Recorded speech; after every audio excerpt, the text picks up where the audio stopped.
Ah, Gamot na pinagbabawal kapag kidney problem ka na or meron kang tinatawag na UTI problem. So, ito yung mga gamot na wala talagang idea yung lahat. Kumbaga, magte-take lang ng ganito kapag masakit yung bewang.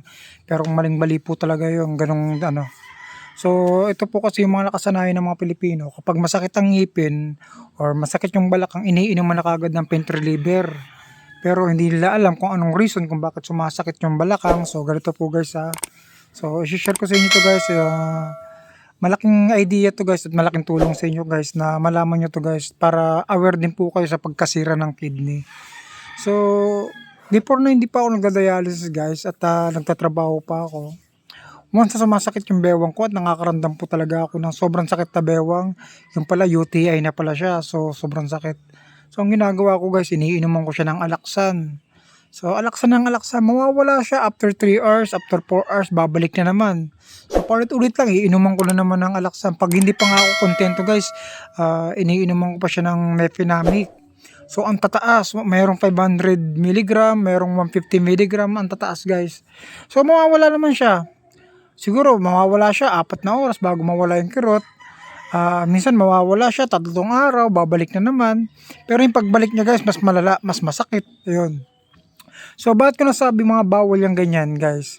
Kasi unang-una guys, bago ako pumasok sa buhay dialysis, ganito yung nalaman ko. So, sumakit kasi yung ngipin ko. So, dahil na dialysis na kami, maraming bawal na gamot sa amin.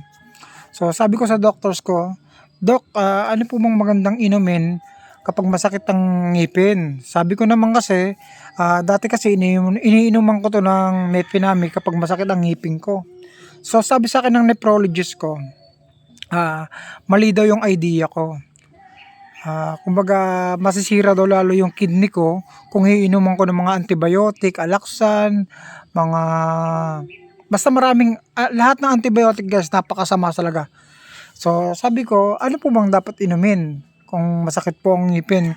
Kung kaya naman daw ng paracetamol or Biogesic, yun na lang daw ang inumin kahit walang laman yung tiyan, hindi pa less na makakasira ng kidney. Yun ang sabi ng doktor. So, ang sabi ko, bakit kailangan pang uminom ng antibiotic kung nakakasira naman ng kidney? So, sabi nga daw wala, ang tulong lang daw ng antibiotic, para daw maibsan lang yung sakit, maibsan lang yung kirot. So, ganun siya. Pero hindi siya totally nakakagamot or nakakatulong. Mas trigger pa siya para masira yung kidney. So, guys, kapag masakit yung bewang nyo, kapag masakit yung ngipin nyo, yung ulo nyo, wag po basta-basta inumin ng mga antibiotic.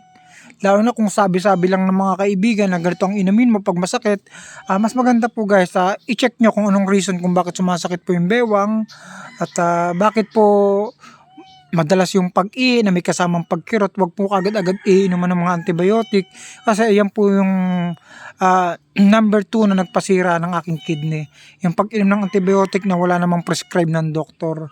So ganun guys, lahat ng antibiotic masama. Kung masakit po ang ngipin, pwede naman po mag-take ng antibiotic tapos kapag nawala yung sakit, pabunot nyo na po. Kesa mag-take kayo ng antibiotic na nagtitrigger pala sa ating kidney. So, ganun lang po guys at ingat po sa inyo guys at sana supportahan nyo po ang aking YouTube channel guys at sama-sama po tayong mangarap. Ayan, bilang isang kidney dialysis, ayan, lumalaban po tayo sa buhay at si Lord lang po yung may kakayahan na palakasin pa yung katawan natin. So, ganyan, tulungan lang natin yung sarili natin. So, ayan, God bless po sa inyo guys at salamat po.